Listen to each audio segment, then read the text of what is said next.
اس لیے آپ توجہ سے سماعت فرمائیں، میں آپ کو بتاؤں کہ خداوند عالم نے انسان کو خلق کیوں کیا ہے، ہمیں اللہ نے کیوں بنایا ہے۔ قرآن پاک اللہ کا ارشاد، اب اتنا وقت نہیں ہے کہ تفصیل کے ساتھ گفتگو کی جائے۔ خدا فرما رہا ہے وَمَا خَلَقْتُ الْجِنَّ وَالْإِنسَ إِلَّا لِيَعْبُدُونَ، میں نے پوری قوم جن و قوم انسان کو صرف اور صرف اپنی عبادت کے لیے بنایا، عبادت کے لیے میں نے بنایا ہے۔ عبادت کو پہچانو کہ عبادت ہے کیا، کیونکہ مقصد تخلیق جن و انس عبادت الہیہ، خدا نے ہمیں عبادت کے لیے بنایا ہے۔ اور عبادت کی شرائط ہے، یہ نہیں ہے کہ بندہ مصلی پہ آ جائے تو عبادت ہو جاتی ہے۔ مصلی پہ آنے سے پہلے دیکھ یہ لباس حلال کا ہے یا حرام کا ہے، جو آج میں نے لقمہ کھایا ہے وہ حرام کا ہے یا حلال کا ہے، کسی کا میں نے مال غبن کر کے تو نہیں کھایا۔ اگر وہ لقمہ حرام ہے تو 40 دن نہ عبادت قبول ہوگی نہ دعا قبول ہوگی۔ سمجھ آ رہی ہے گفتگو کی؟ ہمارے معاشرے میں ہم معاشرتی طور پہ بلکہ معاشی طور پہ اتنے پسماندہ نہیں ہیں جتنے اخلاقی طور پہ ہم پسماندہ ہیں۔ اخلاقیات کی کمی ہے ہماری ملت میں۔ پاکستان کے ہر بندے کو یہ پتہ نہیں ہے کہ کھانا کھانے کے آداب کیا ہیں۔ ہاں میں ذمہ داری سے عرض کر رہا ہوں، سٹیمپ پیپر پہ لکھ دینے کے لیے تیار ہوں۔ اگر ہر پاکستانی کو کھانا کھانے کے آداب آ جائیں تو ہمارے ملک سے غربت ختم ہو جائے گی۔ سمجھ آ رہی ہے بات کی کہ کھانا کھانا کس طرح ہے؟ ابھی آپ نے دیکھنا ہے یہاں پہ جو کھانے کے ساتھ ہم نے کرنا ہے سلوک، جو بندہ ایک ذرہ کھانے کا ضائع کرتا ہے خداوند عالم کو غضب آتا ہے۔ قرآن ہے، اللہ کا ارشاد ہے وَإِن شَكَرْتُمْ لَأَزِيدَنَّكُمْ وَإِن كَفَرْتُمْ إِنَّ عَذَابِي لَشَدِيدٌ، اگر تم شکر کر کے کھاؤ گے تو میں زیادہ عطا کروں گا۔ ہاں اگر ضائع کر کے کھاؤ گے، کفران نعمت کرو گے تو میرا عذاب شدید ہے۔ اللہ کہہ رہا ہے اللہ کا عذاب شدید، کسی بادشاہ کا عذاب نہیں ہے، کسی زمیندار کا عذاب نہیں ہے، کسی تھانے دار کا عذاب نہیں ہے، اللہ کا عذاب۔ جس طرح اللہ کی رحمت کی کوئی حد نہیں ہے، اللہ کے عذاب کی بھی پھر کوئی حد نہیں ہے۔ اگر اللہ کے عذاب سے بچنا ہے تو پھر زندگی اس طرح گزار جیسے اللہ نے گزارنے کا حکم دیا ہے۔ اور ہمارے یہاں دیگر رواج ہے، بننا ٹورنا، زمیندار بندے ہو، ٹریکٹر والے سے کہتے ہیں کہ تھوڑا سا اوڑ ادھر لگانا، 3-4 سال کے بعد 1 فٹ زمین چلی جائے۔ میں بتاؤں تجھے پتا چلے کہ دین کسے کہا جاتا ہے، چھڑا کلمہ پڑھ لینے کا نام دین نہیں ہے۔ خدا پاک کی قسم جب ہم انگلینڈ میں جاتے ہیں تو انگریز ہمیں شرمندہ کرتے ہیں، تم مسلمان ہو؟ ہاں بھائی مسلمان ہیں، تو آگے وہ کہتے ہیں تمہارا کلمہ تمہاری زبان تک ہے، تمہارے دل میں اس کا کوئی اثر نہیں ہے۔ مسلمان ہو، کسی کا حق کھائے یہ نہیں ہو سکتا، کسی کو تکلیف دے یہ نہیں ہو سکتا، کسی کی غیبت کرے یہ نہیں ہو سکتا، کسی سے حسد کرے یہ نہیں ہو سکتا۔ رزق اللہ دیتا ہے، کہتے ہیں جی یہ تو کل غریب تھا آج اس کی تک نہیں پڑتی، یہی تو اللہ ہے۔ اللہ بتاتا ہے جو غریب ہو اس کو میں بادشاہ بنا دیتا ہوں، یہی تو اللہ کی کرامت ہے، یہی تو خدا ہے۔ وہ کہتا ہے طاقت میرے ہاتھ میں ہے، تمہارے ہاتھ میں طاقت نہیں ہے، تمہارا فیصلہ قابل قبول نہیں ہے، میری لوح کی جو تحریر ہے وہ قابل قبول بھی ہے اور وہ مؤثر بھی ہے۔ میں بتاؤں اگر بات آپ کو اچھی لگے تو دین یہی ہے، بری لگے تو بھی دین یہی ہے۔ میں نے تو دین کی بات کرنی ہے، میں اپنی ذمہ داری نبھانے کے لیے حاضر ہوا ہوں تو نبھانے لگا ہوں۔ آخری بندے تک سر اٹھا کے میری طرف دیکھنا۔ سب سے جو عبادات میں سارے صاحبان ممبر پڑھے لکھے مولوی صاحبان ذاکرین نظام سارے ارباب علم و فضل کا مجمع ہے، بڑا عظیم اجتماع ہے، کافی آباد تشریف ہے، ہزاروں کا اجتماع۔ میرے اندازے کے مطابق جو عبادات میں سب سے مشکل عبادت ہے نا اس کا نام ہے نماز۔ مشکل ہے، جاگو پھر ٹھنڈے پانی سے وضو کرو پھر مصلی پہ آؤ، جب جاگنے کا وقت ہوتا ہے تو شیطان بھی آ جاتا ہے مساج کرنے کے لیے، وہ سو جا اٹھ جانا ہے، سو جا اٹھ جاتے ہیں، تھوڑی سی دیر ہے۔ سر اٹھا کے میری طرف دیکھنا، صدقے کے لیے بھی ضروری نہیں ہے کہ باوضو ہو، ویسے باوضو ہونا کمال ہے، ہر وقت عبادت میں شمار ہوتا ہے۔ جو بندہ وضو کر کے سو جائے ساری رات، اللہ کاتبان تقدیر سے کہتا ہے اس کے نامہ اعمال میں ثواب لکھتے رہو، ثواب لکھتے رہو، سانس سانس پہ ثواب ملتا ہے۔ جو بندہ وضو ہو، رزق میں اضافہ ہوتا ہے، گناہ جھڑتے ہیں اور عمر میں اضافہ ہوتا ہے۔ باوضو رہنے کا مقصد یہ ہے۔ اب کوئی صدقہ دیتا ہے، اس کے لیے شرط نہیں ہے کہ وضو ہو، آسان اقدام ہے کہ وضو کے ساتھ ہو تو کیا ہی بات ہے، سونے پہ سہاگا ہے۔ لیکن نماز ایک ایسا عمل ہے، اس سے پہلے وضو کرنا پڑتا ہے، جاگنا پڑتا ہے، وقت کی پابندی کرنا پڑتی ہے۔ صدقہ دینا ہے تو اس کے لیے کوئی وقت نہیں ہے، صبح کو دے دو، دوپہر کو دے دو، شام کو دے دو، نصف شب دے دو، ٹھیک ہے نا۔ لیکن نماز کی یہ جو پابندی ہے، انسان شتر بے مہار، ہماری فطرت میں آزادی، یہ ہمیں غلام بناتی ہے کہ تم کسی اور کے غلام نہیں، بندوں کے غلام نہیں، اس کے غلام ہو جس نے تمہیں خلق کیا ہے، خالق اکبر کے غلام ہو۔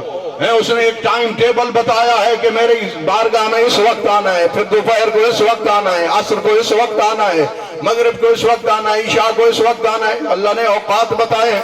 جمعہ اس دن پڑھنا ہے، جمعہ جمعے والے دن ہوتا ہے، بدھ والے دن جمعہ نہیں ہوتا، ٹھیک ہے۔ بندے کہتے ہیں کہ سارے دن، ہم سے بعض لوگ پوچھتے ہیں نا نیک تاریخ کون سی ہے، قبلہ صاحب بھی میرے ساتھ تشریف فرما ہے، مول صاحبان سے لوگ پوچھتے ہیں نیک تاریخ بتاؤ، تو ہم بتاتے ہیں، اور بعض لوگ اعتراض کرتے ہیں جی سارے دن اللہ کے ہیں۔ سارے دن اگر اللہ کے ہیں تو پھر بدھ والے دن جمعہ پڑھ کے دکھا، ہفتے والے دن پڑھ، میں تیرے ایمان کی دھج دیکھوں۔ اللہ نے ٹائم ٹیبل معین کیا ہے اور اس کے بعد اس نے دیکھا ہے، میں دیکھوں یہ محرمات والے دن میں کیا کرتے ہیں، مباح والے ایام میں کیا کرتے ہیں۔ اللہ نے، اللہ اکبر، یا رسول اللہ، یا علی علی۔ نماز پڑھنا تھوڑا سا اوکھا کام ہے بھائی، بولو سارے بندے، چاہے کوئی شیعہ ہو یا سنی ہو، میرا یہی تجربہ کہتا ہے، ٹھیک ہے۔ اور نماز آسان بھی ہے، اِلَّا الْخَاشِعِينَ الَّذِينَ يَظُنُّونَ أَنَّهُمْ مُلَاقُو رَبِّهِمْ وَأَنَّهُمْ إِلَيْهِ رَاجِعُونَ۔ یہ صلاۃ سخت ہے، اس کا باطن بھی سخت، اس کا ظاہر بھی سخت، لیکن اس بندے پہ یہ سخت نہیں ہوتی جو خاشع ہوتا ہے۔ صلاۃ نماز کا باطن مولا امیر المومنین علی ابن ابی طالب کی ولایت ہے، بندوں کو وہ بھی سخت لگتی ہے، پڑھنے والی نماز بھی سخت لگتی ہے۔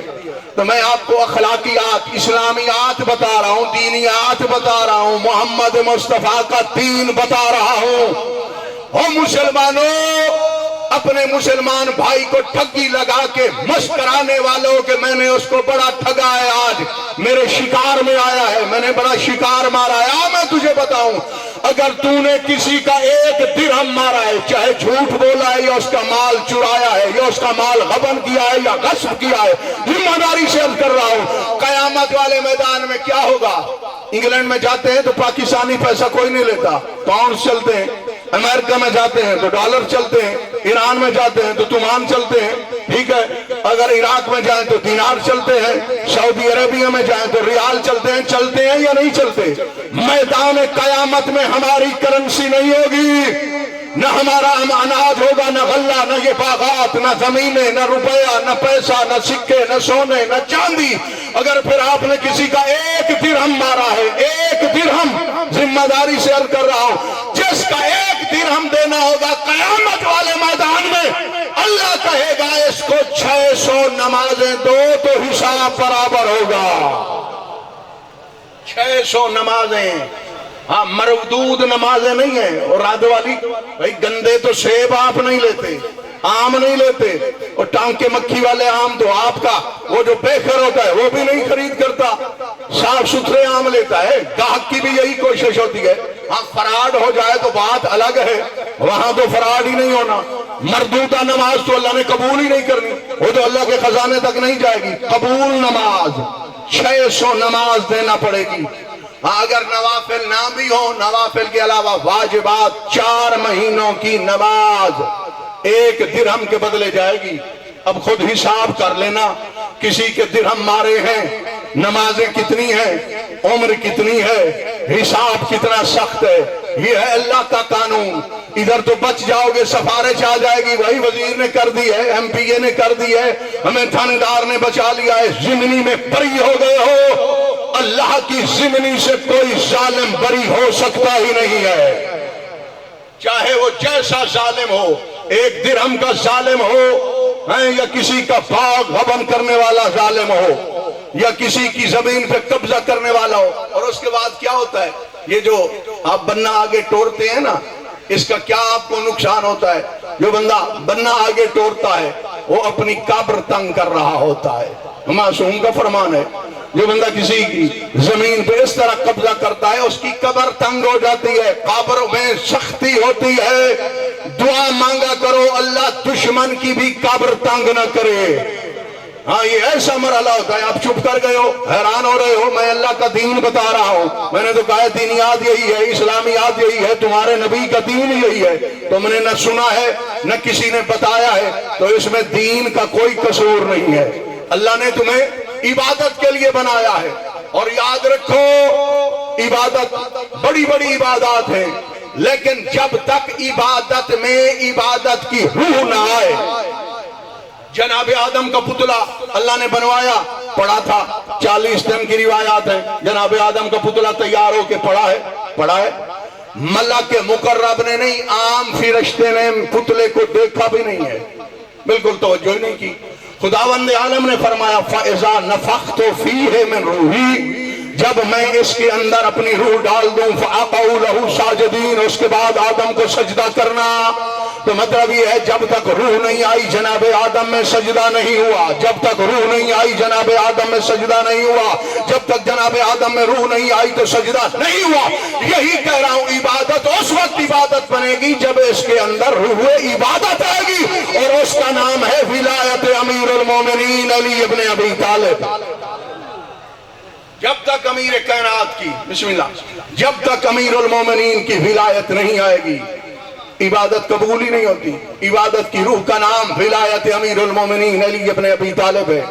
جیسے کوئی اکسیر ہوتی ہے نا، اکسیر کی یہ تعریف ہے کہ لوہے کو لگاؤ وہ سونا بنا دے. وہ ذاتاً لوہا ہی نہیں ہے، سونا بھی نہیں ہے، بلکہ وہ سونا گر ہے، کیمیا گر ہوتی ہے اکسیر. بس مولا امیر المومنین علی ابن ابی طالب کی ولایت یہ اکسیر اعظم ہے. جس عبادت میں آئے وہ قبول ہو جاتی ہے، جس عبادت میں نہ ہو وہ مردود ہو جاتی ہے. کیونکہ کائنات عالم کے رسول نے فرمایا، جناب ابو بکر کی یہ روایت ہے، مسلمان بھائیوں آپ کے لیے تحفے کے طور پہ پیش کرنے لگا ہوں. یہ آپ کی زمین، آپ کے باغات آپ تقسیم کرتے ہو، کیونکہ مالک آپ ہو، آپ کے علاوہ کوئی تقسیم نہیں کر سکتا. یا وہ کر سکتا ہے رانا صاحب جس کو آپ مقرر کرتے ہیں، یہ ہمارا مینیجر ہے، یہ ہمارا منشی ہے، یہ ہمارا اپنا ہے، اس کو اختیار دیتے ہیں، مال آپ کا ہوتا ہے، پھر اختیار دیتے ہیں. سار اٹھاؤ، یہ جنت کیا ہے؟ جنت کی خواہش تو ہر بندے کو ہے. ہر بندے نے اپنے لباس کو دھلوا کے کلف لگا لیا ہے اور ٹہل ٹہل کے مسجد میں جاتا ہے. کیوں جاتے ہو؟ نماز پڑھنے. کیوں؟ جنت مل جائے. حج پہ کیوں جاتے ہو؟ جنت مل جائے. زکوٰۃ کیوں دیتے ہو؟ جنت مل جائے. خمس کیوں دیتے ہو؟ جنت مل جائے. جہاد کیوں کرتے ہو؟ جنت مل جائے. صدقہ کیوں کرتے ہو؟ جنت مل جائے. بیداری یہ شب کیوں کرتے ہو؟ جنت مل جائے. قرآن پاک کی تلاوت کرتے ہو؟ جنت مل جائے. اسی طرح کرتے ہو نا. آخر یہی ہے کہ جنت مل جائے. تو یہ جنت ہے کیا؟ کائنات عالم کے رسول نے فرمایا یہ وہی نبی ہے جس کے بارے میں اللہ کا قرآن بول کے کہہ رہا ہے وَمَا يَنطِقُ عَنِ الْهَوَىٰ إِنْ هُوَ إِلَّا وَحْيٌ يُوحَىٰ. جب تک حکم الہی نہ ہو میرا حبیب نہیں بولتا. اسی محمد مصطفیٰ نے فرمایا یا علی انت قسیم النار والجنہ، یا علی آپ ہی جنت اور دوزخ تقسیم کرنے والے ہیں. ٹھیک ہے، خداوند عالم کہ نبی پاک کے ذریعے یہ فرمان ہم تک پہنچا ہے. خداوند عالم نے یہ اہتمام کرایا ہے. جناب امیر المومنین علی ابن ابی طالب نے جنت اور دوزخ کو تقسیم کرنا ہے. تو صاف ظاہر ہے جو منکر ہوگا وہ محروم جنت ہوگا، جو موالی ہوگا وہ جنت میں جائے گا، ہاں جنت بنی ان کے لیے ہے جو آل محمد کے حبدار ہیں، شیعہ سنی کی شرط نہیں ہے۔ وَمَنْ حَبَّ عَلِيًّا، جو بندہ مولا امیر المومنین کا حبدار ہو، سار اٹھاؤ جنت کی تمہیں ٹکٹ دکھاؤں، ملتی کہاں سے ہے؟ ٹھیک ہے، کہاں سے ملتی ہے؟ راوی جناب ابو بکر صدیق ہیں، سچے راوی ہیں، انہوں نے کہا کائنات عالم کے رسول نے فرمایا لا یجوز احد الصراط الا من كتب له علی الجواز، اس وقت تک کوئی بندہ جنت جا ہی نہیں سکتا جب تک اس کے ہاتھ میں مولا علی کی لکھی ہوئی راہداری جنت نہیں ہوگی۔ صراط بڑی سخت ہے، یہ ادق من الشعر، یہ بال سے بھی زیادہ باریک ہے، وحد من السیف، اور تلوار سے زیادہ تیز ہے اس کی دھار۔ اس پل صراط سے وہ گزرے گا جس کے ہاتھ میں میرے مولا امیر المومنین علی ابن ابی طالب کے ہاتھ کا لکھا ہوا پروانہ ہوگا، راہداری ہوگی، وہ بندہ جائے گا جنت میں۔ خداوند عالم ہمیں فرما رہا ہے وَمَا خَلَقْتُ الْجِنَّ وَالْإِنسَ إِلَّا لِيَعْبُدُونَ، میں نے تمہیں عبادت کے لیے بنایا۔ عبادت، ہاں میں بتاؤں عبادت کیا ہے؟ قرآن پڑھ عبادت ہے، نماز پڑھ عبادت ہے، بیت اللہ کا حج کر عبادت ہے، گرمی کے روزے رکھ عبادت ہے، صدقہ دے عبادت ہے، زکوٰۃ دے عبادت ہے، رات کو جاگ کے نمازیں پڑھ یہ عبادت ہے، ہمسائے کو تکلیف نہ دے یہ عبادت ہے، والدین کی خدمت کر یہ عبادت ہے، غیبت نہ کر یہ عبادت ہے، حسد سے پرہیز کر یہ عبادت ہے، یہ ساری عبادتیں ہیں۔ لیکن مولا امیر المومنین علی ابن ابی طالب کی عبادت جو ہے، ولایت ہے، وہ روح عبادت ہے، روح عبادت۔ جب تک وہ نہیں آئے گی عبادت بن ہی نہیں سکتی، عبادت قبول ہو ہی نہیں سکتی۔ اگر کوئی بندہ چاہتا ہے کہ میری عبادت قبول ہو جائے تو اس کے لیے پھر لازم ہے کہ وہ بسم اللہ، اس کے لیے لازم ہے کہ وہ مولا امیر المومنین علی ابن ابی طالب کا حبدار بن جائے۔ حبدار، جو بندہ حرام کھاتا ہے نا، حرام، چوری کا حرام، دغے کا حرام، ٹھگی کا حرام، جھوٹ بول کے حرام، جس قسم کا بھی حرام کھاتا ہے اس کی دعا قبول نہیں ہوتی۔ حجاج بن یوسف کے دور میں کوفے کے باہر ایک گروہ رہتا تھا، عارفین، کاملین، مسلین، راکعین، ساجدین، مومنین، متقین کا، مستجاب الدعوات تھے وہ لوگ، جو بھی وہ دعا مانگتے تھے وہ قبول ہوتی تھی، جو بھی دعا انہوں نے مانگی ہے۔ بالکل سفید دن ہے، کسی نے کہا ہے کہ دعا مانگو بارش ہو جائے تو اسی وقت فوراً بارش۔ کوئی غریب ہے تو اس نے کہا ہے کہ میرے لیے دعا کرو کہ اللہ مجھے غنی کر دے، تو خداوند عالم غیبی زمینی خزانے اس کے لیے اگل دیتا تھا جس کے لیے وہ دعا مانگتے تھے۔ اتنے مستجاب الدعوات بندے۔ جب آیا حجاج بن یوسف سقفی برسر اقتدار ہوا ہے، اقتدار اس کو ملا ہے ملک عراق کا، تو پھر بادشاہوں کا یہ وتیرہ ہوتا ہے کہ وہ پوچھتے ہیں کہ فلاں بندہ، جو بھی چھوٹے چھوٹے زمیندار ہوتے ہیں یا اقتدار ان کے پاس ہوتا ہے، قبائل کے سردار ہوتے ہیں، وہ پوچھتے ہیں کہ ان کے ساتھ کس طرح ہم نے گزارا کرنا ہے، کیا سلوک کرنا ہے، یہ پیار سے مانتا ہے، یہ ظلم و استبداد کی بات مانتا ہے، یہ اخلاقیات والا ہے، یہ کیسا بندہ ہے۔ اس نے پورے عراق کے بارے میں سروے کرایا اور پوچھا لوگوں سے میں نے کیا کرنا ہے، تو سب نے یہی کہا بس بھائی تیری مرضی، پورے اقتدار پہ جس طرح حکومت کر، لیکن یہ جو پاسبان لوگوں کا، پاک باز لوگوں کا گروہ ہے، ان کی بد دعا سے بچنا، اگر انہوں نے بد دعا کر دی تو تیرا بیڑا غرق ہو جائے گا۔ اس نے کہا چلو ان کا علاج میں کر لیتا ہوں۔ اب صاحب ظاہر ہے جو بادشاہ بنتا ہے اس کے پاس کوئی چالاکی ہوتی ہے، کوئی مکاری ہوتی ہے، شاطر پنا بھی ہوتا ہے، اور پھر حجاج تھا، اس نے کہا ان کا میں بڑا آسان علاج کر لیتا ہوں۔ انہوں نے کہا وہ کون سا؟ وہ چل کے ان کے پاس گیا، کہتا ہے جی آئیں آپ لوگ میرے دسترخوان پہ کھانا کھائیں۔ انہوں نے کہا جی ہم اللہ لوگ ہیں، ہمیں کیا پڑی ہے ہم کسی بادشاہ کے دسترخوان پہ کھانا کھائیں۔ اس نے بڑا مجبور کیا، وہ انکار کرتے رہے اور یہ بیٹھ گیا کہ نہیں، چارہ ہی نہیں ہے تمہارے لیے، جب تک تم میرے دسترخوان پہ کھانا نہیں کھاؤ گے میں یہاں سے نہیں جاؤں گا، بیٹھا ہوں۔ انہوں نے کہا ہم بھی نہیں آئیں گے۔ بالآخر یہ اس نے فیصلہ کرایا چلو میرے دسترخوان پہ چل کے نہ ہو، میں اپنا کھانا منگواتا ہوں، یہاں پہ دسترخوان لگواتا ہوں اور اس کے بعد تم کھانا کھا لو۔ وہ بیچارے مان گئے، انہوں نے کھانا کھا لیا۔ بس جو ہی انہوں نے کھانا کھایا یہ اٹھا، اپنے لشکریوں سے کہتا ہے، عمراء وزراء سے کہتا ہے، اپنے حاشیہ نشینوں سے کہتا ہے اب ان سے کہو دعا مانگے، ان کی قبول نہیں ہوگی۔ انہوں نے کہا اس کی وجہ؟ تو کہتا ہے میں نے ان کو حرام کھلایا ہے، حرام کھانے والے کی دعا قبول نہیں ہوتی۔ تو اسی طرح ہوا، وہ دعا مانگتے تھے تو پھر دعا قبول نہیں ہوتی۔ بھائی یہ دنیاوی زندگی ہے، یہ گزر جائے گی، یہ تو مانگ کے بھی کسی سے، بڑے زمیندار سے کچھ ہیلپ لے کے بھی گزر جائے گی، نہیں گزرے گی، مانگ تانگ کے بھی گزر جائے گی۔ لیکن آخرت میں تو جس بڑے بندے سے بھی آپ مانگیں گے وہ کہے گا ابھی تو مجھے بھی نیکیوں کی ضرورت ہے۔ وہ وہاں پہ ہر کوئی محتاج نظر آئے گا۔ بیٹا باپ سے فرار کر جائے گا، باپ بیٹے سے فرار کر جائے گا، زوجہ شوہر سے دور بھاگ جائے گی، شوہر بیوی سے دور بھاگ جائے گا، یہی ہوگا، بھائی بھائی سے بھاگے گا، نفسا نفسی کا عالم ہوگا، سر اٹھا میں بتاؤں اقتدار کس کا ہوگا، ہاں اطمینان کی مسند پہ کون ہوگا، یا محمد و آل محمد کا گھرانہ ہوگا یا ان کا حقدار ہوگا۔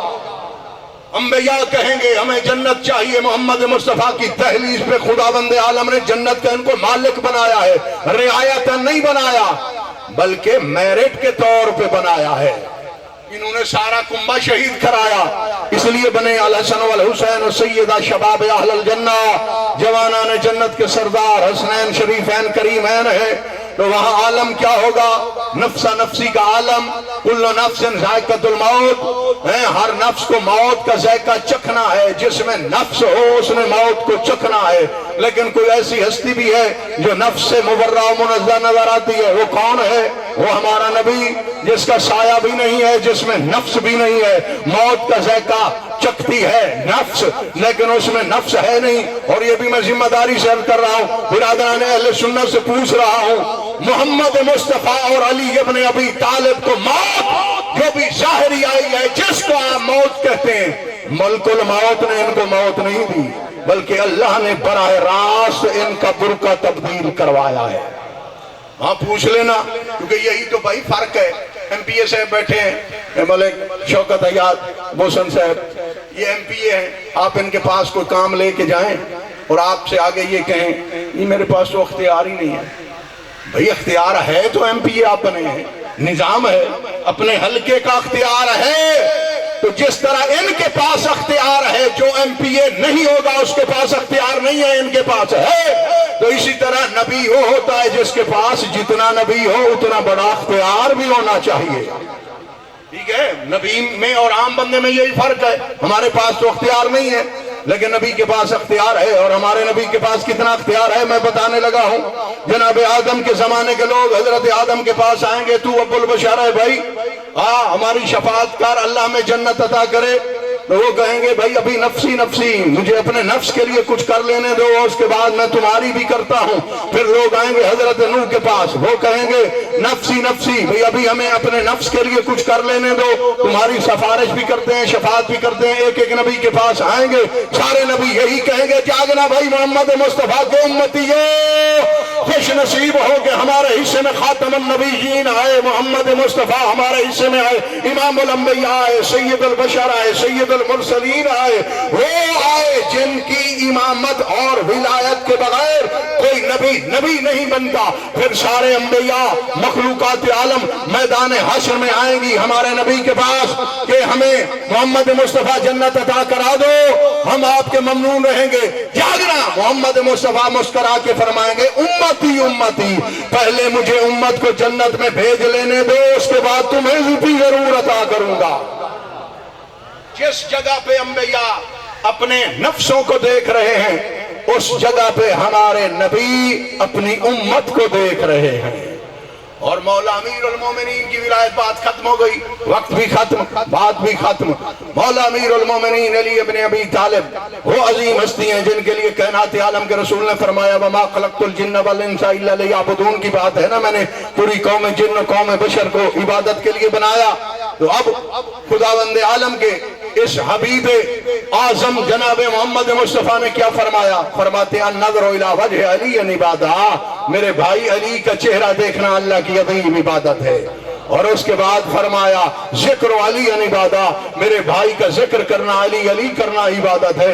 حب علی عبادہ، اپنے دلوں میں میرے بھائی علی ولی کی محبت کو رکھنا بھی اللہ کی عظیم عبادت ہے۔ اللہ نے ہمیں عبادت کے لیے بنایا ہے اور ہمیں اللہ کے اس مقصد تخلیق کو پورا کرنا چاہیے، اور عبادت کی شرائط ہیں۔ دسترخوان کو بھی دیکھو حلال ہے یا حرام، لباس کو بھی دیکھو، جس لباس سے نماز پڑھ رہا ہوں یا جگہ پہ، یہ مباح ہے یا غصبی جگہ ہے۔ درود پاک کی تلاوت فرما لو مل کے باواز بلند۔ ایک دو